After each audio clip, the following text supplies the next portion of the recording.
Alright guys, I'm Lurker 101 and today we're starting Kerbal Space Program Sandbox Insanity.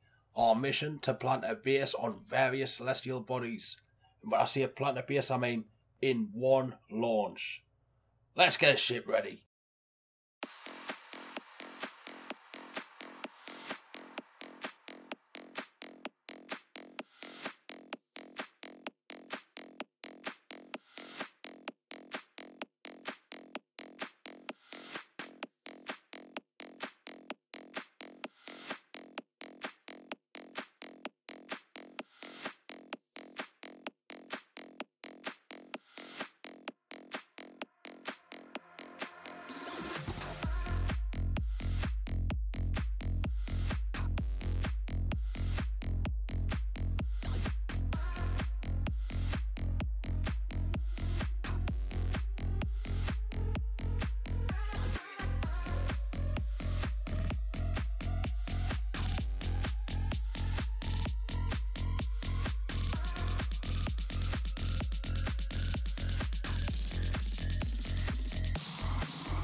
Well, I hope you enjoyed that build stage. I certainly enjoyed making it. I love building ships in this game.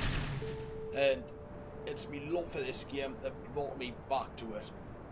The reason we're doing Sandbox Insanity is because of my abortively bad attempts in the career mode. No matter how hard I tried, I couldn't land on the moon. I barely made it into orbit. It's a shame. It's a tragedy. So to prove to myself, to prove to you lot, to prove it to everybody, I'm going to launch entire bases in one go. It's not going to be the same base every time. I'm going to mix it up. I'm going to do different things, put different things on the bases, lots of science. I'm going to go nuts. This first episode, I'm going to show you the launch. I'm going to show you the whole whack. What was that? Something exploded on my ship, and I have no idea what. The ship seems fine. And Bob Kerman looking the face of confidence, the face of solidarity. Today, you see that little rock in the sky? It's the moon. And we're landing a base on that today, in one go. I've made a mistake already, and I'm not talking about the explosion. I'm talking about the fact that I forgot to bring toys. So me Kerbals, when I land this base on the moon, they're going to have lots of science to do, but they're going to have no toys. I should have brought a buggy or a launcher or something, anything. I forgot to bring some toys. I'll remember next time. I'll think of something. I'll have some sort of gizmo for Minmus, because that's the next logical step.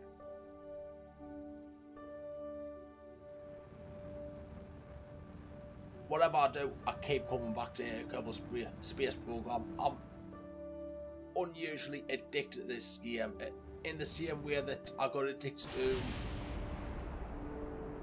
Okay, that was a big explosion. The ship seems fine, but it doesn't fill you with confidence when you see explosions like that. Is the ship okay? Is the ship okay? It's still in one piece, it's still flying. Let's just keep going and hope it wasn't important. I'm also doing my best to not leave space debris. I don't want any orbiting shit. I want it all to burn up on re-entry or create a new crater or something. What you want to see is my eventually third ever successful landing on the moon. I've done 2 before, and they were significantly smaller ships.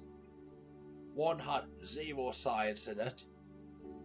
It was basically just a flea fight of a ship. The other one slightly bigger, but nothing on this scale.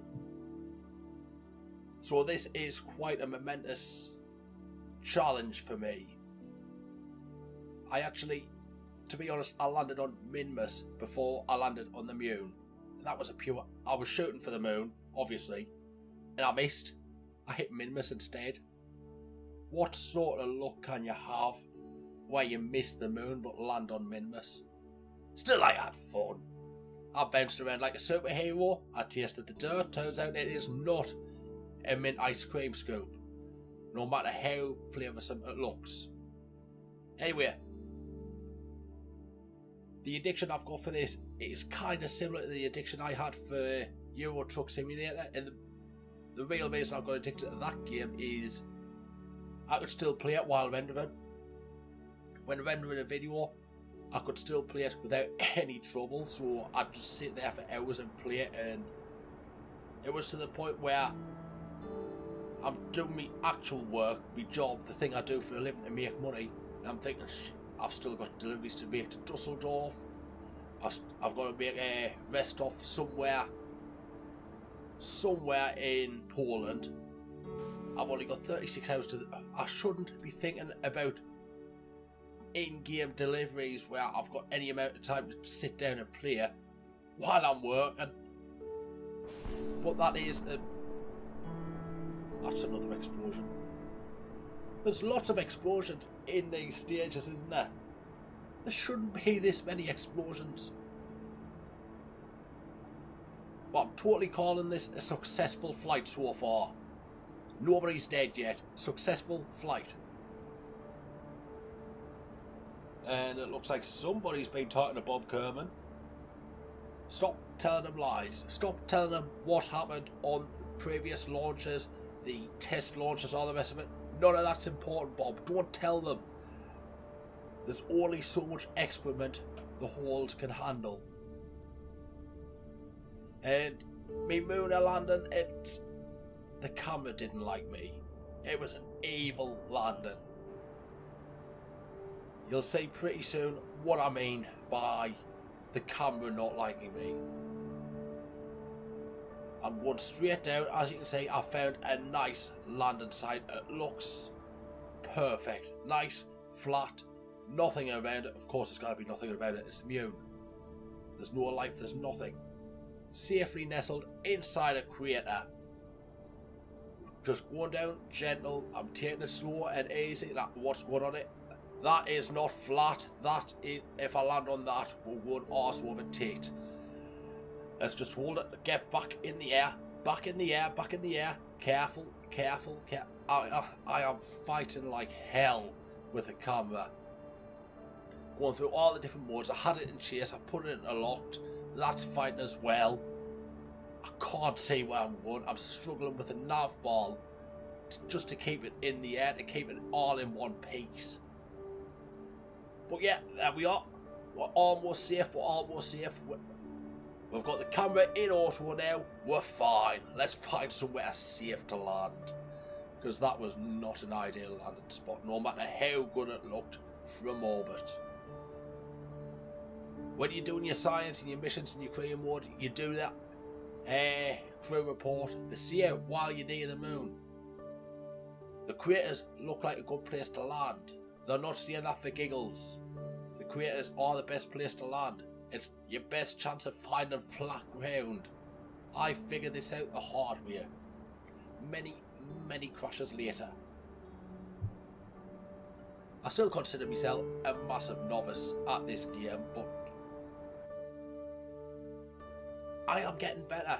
I have a lot of fun doing this. And there we go, trying for a second landing. And it's not quite where I want to be. It's the edge of a cliff. Nobody parks a home, because a base, a lunar base, it's home. It's where you gotta be spending a lot of time. Nobody wants that on the edge of a cliff. So let's move it along, we'll be fine. Just take it slow, take it steady, take it gentle. We will be fine. Move along a little further inland, we'll find a nice, comfortable resting spot. Just level it out, kill all lateral movement and drop. A gentle control drop, obviously. We can't just go into the ground like a brick, otherwise we'll create a new crater, because here in the real world, the moon was formed by an asteroid hitting the Earth. Big ball of rock flew out in the atmosphere. That circularized, turned to the moon, orbits the Earth. All the pucks and craters, that's for meteor showers. Kerbal world, all the craters on the moon, that's not meteor strikes, that's field landing attempts. And I know what you're thinking. Some of those craters are massive. You haven't seen the size of my rockets. I do overkill better than anybody you'll see. Any proper professional, well, I say professional, you know what I mean. Anyone who knows what they're doing with Kerbal Space Program will look at my launches, look at my stages and think, what the hell is he doing? He has no clue whatsoever. You don't need this much of this, you don't need this much of that. What are you wasting your time for? I could have landed this in half the time. What are you wasting your time for? But I'm having fun. I'm getting stuff into the air. I'm getting it into space. I'm gently landing my entire base in one go, and that's not a suitable place to land, is it? The pilot will get out the top, fall off, and the entire base will topple on top of the pilot, squashing him like a bug. He will become a new mini crater. I'm seeing here, I can't remember who I've actually got part in this. It might actually be Valentina. I think it is. But no, let's not land there. We'll find a crater, the inside of a crater, somewhere to land. Somewhere safe. Somewhere homely. Somewhere we're going to get a load of light. Then again, I've got enough lights on the ship already. We don't need extra light from the sun, except for the fact that we need solar power.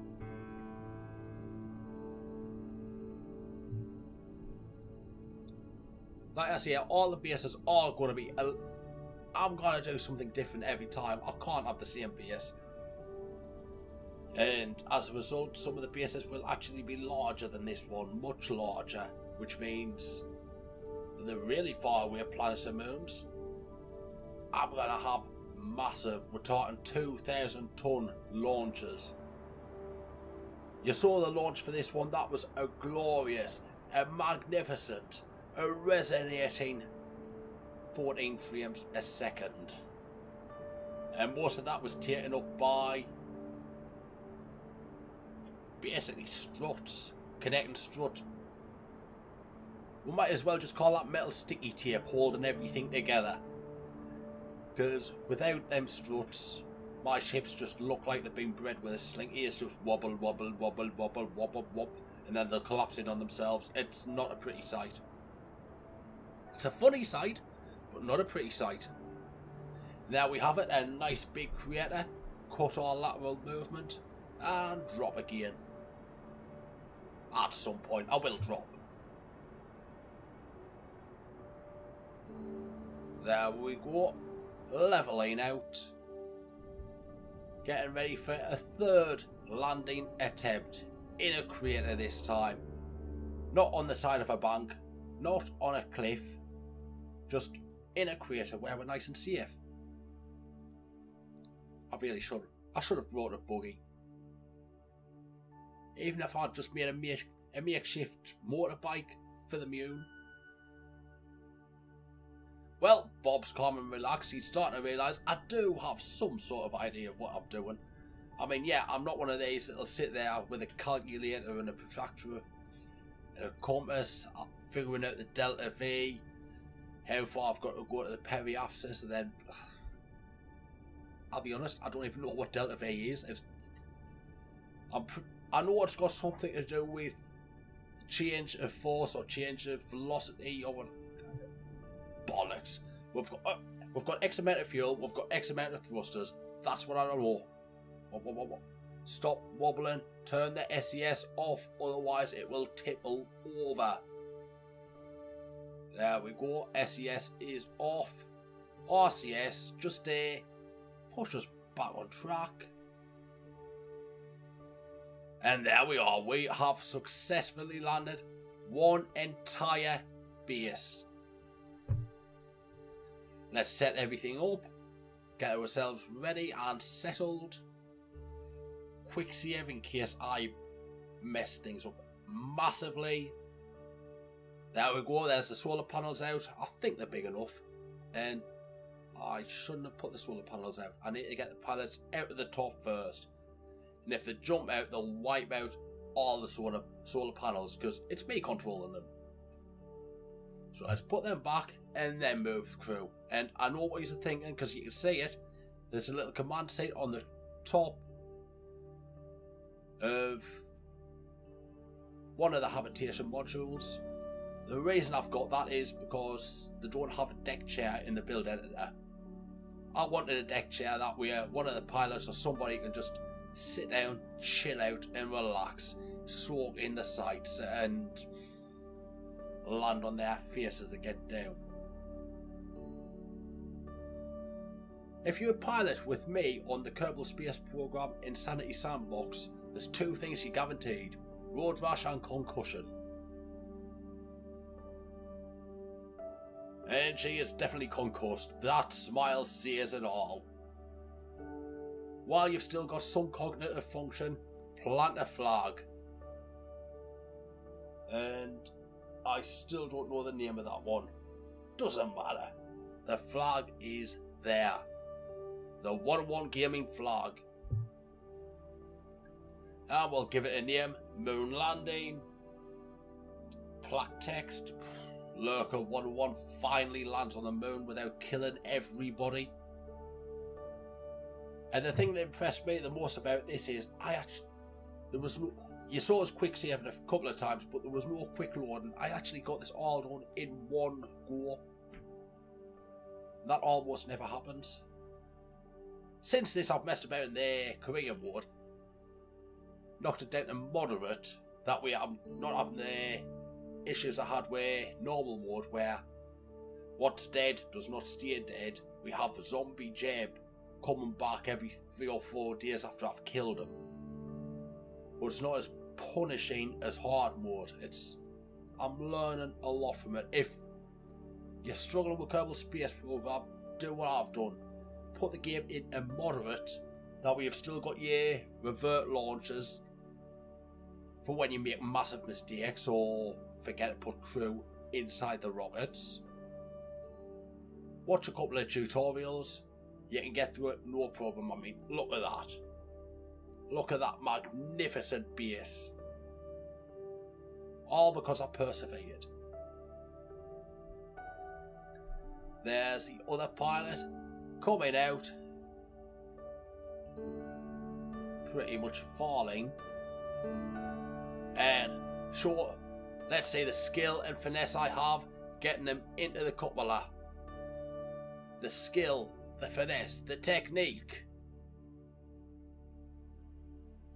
Well, he's on the cupola. That's not how you get in the door though. The skill, the finesse, the concussion. Like I said, it's all you guaranteed. Road rash and concussion. Thankfully, Minmus's gravity is going to be a lot more forgiving, so actually I've just thought I know what sort of base I'm going to make for Minmus. But we're not going to get ahead of ourselves. Let's just say that the idea for the toys has formed a really good idea for me Minmus base. But that'll be next time. We'll focus on this time for now. And that's something else I'm going to have to do for the next one. Remember to put ladders and such in the stages instead of having to open each and every one manually. Rookie mistake.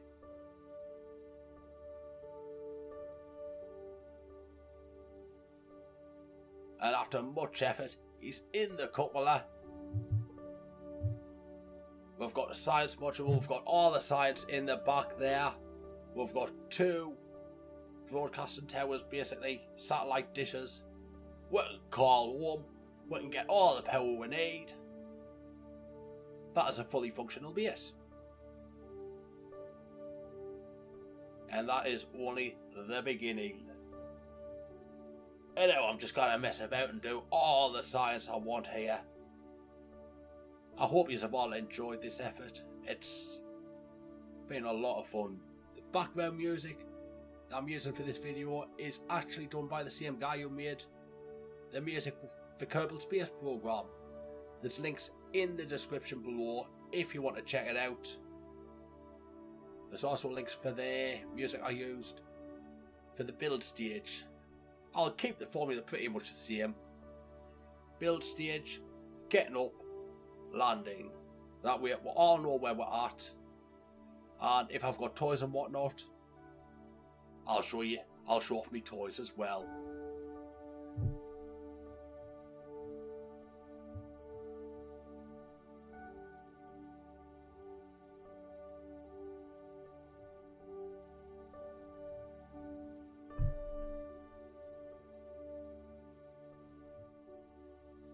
That's a lot of science being done in one go, but I packed all the science that I figured would work on the ground into one box. I'll be doing the same for just about every base I build. I'll be putting science in there, I'll be putting habitation modules. It's gotta be great. I'm really looking forward to making these ships and then watching them blow up. Because they will, let's face it, they will. There's one dish up. Zoom out. There's the other dish out. And I didn't think that through while that dish is up. the solar panels aren't going to be getting much light. And there's me moving the UI, trying to get a screenshot, but while everything's broadcasting, I'm not going to get a good screenshot because it's going to have all that text. I didn't think it through. I never do. And I know you're thinking, that actually looked pretty good. Pretty successful. Yeah, it did. That's not to say there weren't mistakes. There were mistakes. If you watch the build sequence carefully, you'll see there was a big edit. And here's why there was the big edit.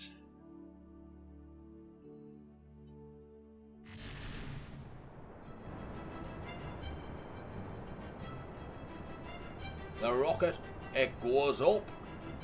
It looks successful so far, doesn't it? It's going up pretty much the same as the last one.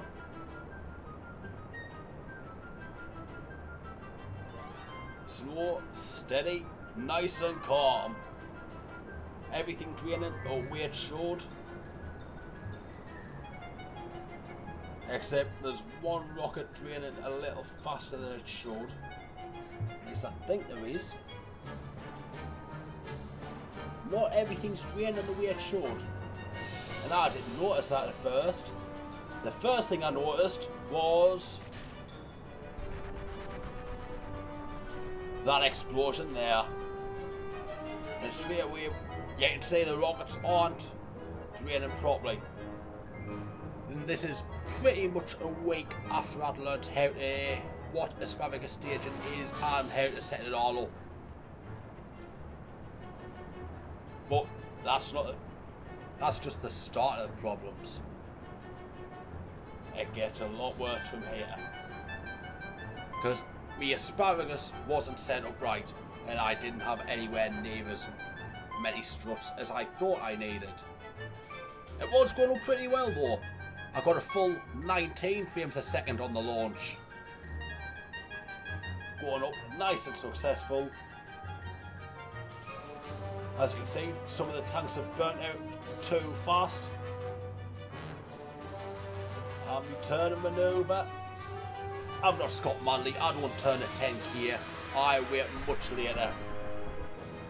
And that's some more explosions. That's a tank blown apart.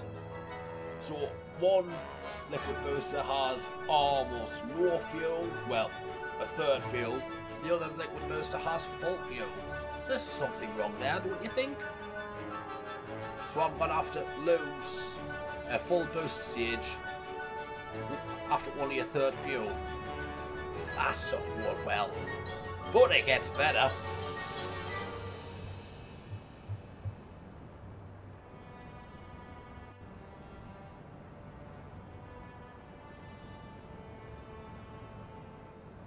I am struggling to control this, as you've noticed.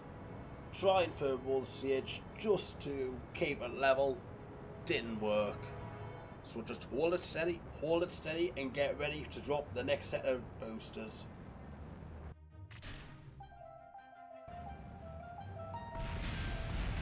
And boom! And you see exactly what I mean about my rockets being bred with a slinky. I needed more struts. I should have disconnected at this point. I reckon I could have gotten away with it if I disconnected here. But I didn't. I thought, I can hold this, I can turn it. I know what I'm doing now. I've made me mistakes. No. I'm not that smart, am I? I decided to hold it. I decided I'm going to go for the moon now. I am ready. I can see it. It's in my sights. And the rest of the rocket goes, no. You need more struts. I am going to wobble a bit. I will not be your friend. You must control me.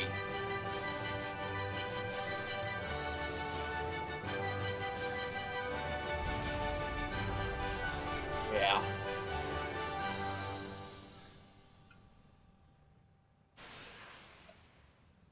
But thanks for watching, and I'll see you next time when I try for Minmus.